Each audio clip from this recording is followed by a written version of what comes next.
Hello दोस्तों, आपके अपने channel study point by Mohit Kumar पर आप सभी का बहुत बहुत स्वागत है। कैसे आप सभी लोग? उम्मीद करता हूं कि अच्छे होंगे। आज फिर मैं आप लोगों के सामने लेकर के आया हूं, जो जैसा कि आपको पता है, ये आधुनिक भारत के इतिहास के एक सीरीज चल रही है। इसमें ये आज का पार्ट 3 है। अगर आप लोगों ने पार्ट 1 और पार्ट 2 नहीं देखे तो उन वीडियो का लिंक मैं इस वीडियो के डिस्क्रिप्शन बॉक्स में दे दूंगा। वहां से जाकर के आप उन दोनों वीडियो को देखें और उसके बाद इस वीडियो को देखें तो आपको बहुत ही अच्छे से बिल्कुल सीरियल वाइज समझ में आएगा, क्योंकि ये पार्ट 3 रहने वाला है। जैसा कि मैं आप लोगों को कल की वीडियो में बता चुका हूं कि किस क्रम में भारत में यूरोपीय कंपनियां आई तथा उन्होंने अपनी कंपनी कहां कहां स्थापित की। उसी तरह मैं इसमें पुर्तगालियों के बारे में पूरी तरह से डिटेल में पढ़ा चुका हूं। जो पुर्तगाली थे, पुर्तगालियों की महारानी थी। महारानी की शादी हो गई इंग्लैंड के राजा चार्ल्स द्वितीय के साथ में। कैथरीन की शादी हो गई चार्ल्स द्वितीय के साथ में। इस तरह से जो पुर्तगाली थे उन्होंने भारत को चार्ल्स द्वितीय को दहेज में दे दिया और पुर्तगाली जो थे भारत छोड़कर कहाँ चले गए? यहाँ पे पड़ता है इधर भारत के साइड में, इधर इंडोनेशिया चले गए। कहाँ चले गए? इंडोनेशिया चले गए। और इस तरह से उसके बाद में कौन आए? इंग्लैंड। उसके बाद में इंग्लैंड वाले अंग्रेज आए। उसके बाद में कौन आए? डच, फिर आए डेनिश, फिर आए फ्रांसीसी और फिर आए स्वीडिश आए। तो यहाँ पर देखिए, आज हम पढ़ने वाले हैं जो ये अंग्रेज है ना, अंग्रेजों ने जो है सन 1600 में भारत आए और 1600 से लेकर के सन 1947 तक भारत में राज किया। सन 1947 को भारत आज़ाद हुआ, तब ये भारत को छोड़ करके गए। तो हमें सबसे ज़्यादा इन्हीं अंग्रेजों के बारे में पढ़ना है, तो इसीलिए साइड से हम क्या करेंगे, पहले पुर्तगालियों को तो निपटा लिए, डच को देखेंगे, फिर डेनिश को देखेंगे, फ्रांस स्वीडिश को देखेंगे और सबसे लास्ट में हम किसे पढ़ने वाले हैं? अंग्रेजों के बारे में। तो यहाँ पर देख लीजिए, आज हम आपको पढ़ाएंगे डच के बारे में, क्योंकि पुर्तगालियों के बारे में पढ़ा दिया और आज पढ़ाएंगे डचों के बारे में। तो डच तो थे, डचों ने अपनी कंपनी जो है कहाँ पर खोली? डचों आए जो है, डचों ने अपनी व्यापारी कंपनी, व्यापारी कोठी कहाँ खोली? मछलीपट्टनम में। कहाँ खोली? मछलीपट्टनम में। ये मछलीपट्टनम कहाँ पड़ता है? वर्तमान में आंध्र प्रदेश में। कहाँ? आंध्र प्रदेश में। आंध्र प्रदेश मैप में कहाँ है? ये यहाँ पर है, आंध्र प्रदेश यहीं पर पड़ता है मछलीपट्टनम। यहाँ पर डचों ने अपनी व्यापारी कोठी खोली। अब जो डच जो है, डचों को अंग्रेजों ने किस तरह से भारत से खदेड़ा उसको समझ लीजिए। जो डच थे बेसिकली वो इंडिया में यहाँ पर अपनी व्यापारी कोठी खोली। कहाँ पर? मछलीपट्टनम में। मछलीपट्टनम में यहाँ पर अपनी व्यापारी कोठी खोली थी पुर्तगालियों ने। पुर्तगालियों की महारानी का विवाह हो गया चार्ल्स द्वितीय के साथ, तो वो इंडिया को जो है दहेज में दे दिया अंग्रेजों को, और वो इंडिया छोड़कर कहाँ चले गए? इधर चले गए। और ये इंडिया छोड़कर चले गए, इंडोनेशिया चले गए इधर। और उसके बाद में जो यहाँ पर रहते थे, ये यहाँ पर क्या पड़ेगा आपका? मछलीपट्टनम में कौन था? डच थे। मछलीपट्टनम पे थे डच। डचों ने क्या किया? धीरे धीरे यहाँ पर अपनी कोठी खोला। कहाँ खोला? यहाँ पड़ता है कालीकट। कहाँ? कालीकट। ये केरल में पड़ता है कालीकट। केरल के कालीकट में जब कोठी खोला तो अंग्रेजों ने कुछ नहीं कहा। उसके बाद यहाँ से अपनी कोठी कहाँ खोला? सूरत में। सूरत में कौन, किसकी कोठी थी? अंग्रेजों की। सूरत में रह रहे थे अंग्रेज। अब अंग्रेज एकदम गुस्सिया गए, कहा कि तुम यहाँ पे खोले, मैंने कुछ नहीं कहा और तुम जाकर के मेरे सर पे आ गए हो। तो इसी बीच में अंग्रेजों अंग्रेज और किसके बीच में? डचों के बीच में हो गया सन 1759 में हो गया बेदरा का युद्ध। क्या हुआ? सन 1759 में हुआ बेदरा के युद्ध। बेदरा के युद्ध में बेसिकली डचों की हार हुई तथा अंग्रेज जीत गए तथा डच जो है भारत छोड़कर चले गए। फिर आए, उसके बाद में आए, डचों के बाद में आए फ्रांसीसी। कौन आए? फ्रांसीसी।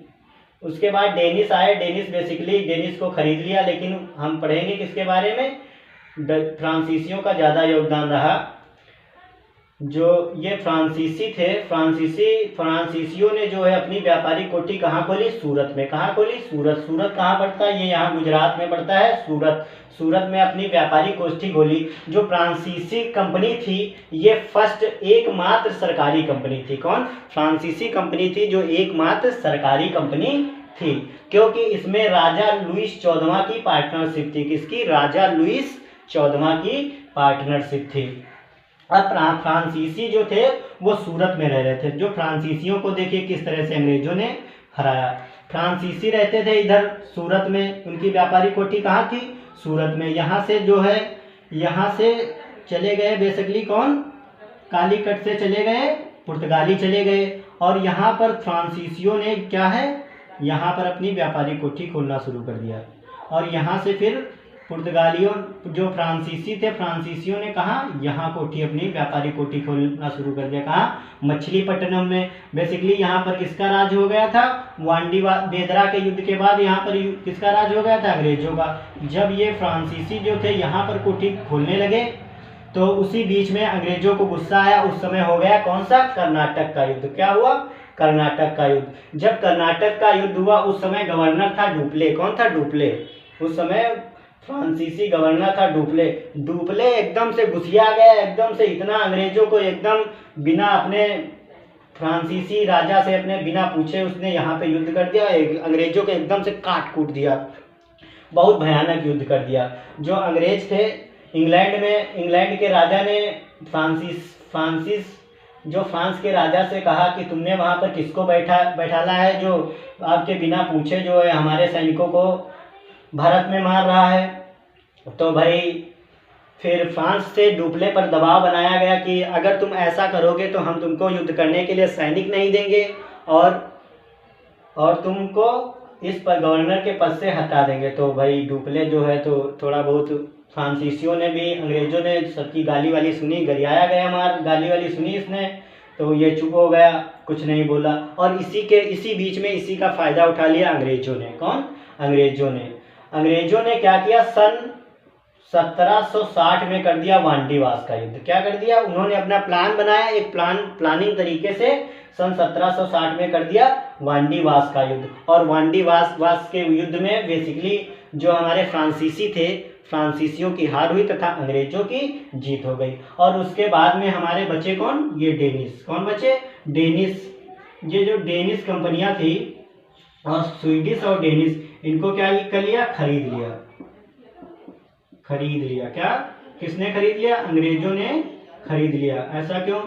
क्योंकि ये कंपनियां जो थी बहुत ही कमजोर पड़ रहे थे। डेनिस और स्वीडिश वालों, उनको पता थी अगर हम यहाँ रुकेंगे तो पिटाएंगे और पिटाने के बाद में जाएंगे। इससे अच्छा है कि अंग्रेजों से कुछ पैसे ले लो और अपनी कंपनी को बेच दो और पिटाने से भी बच जाओगे।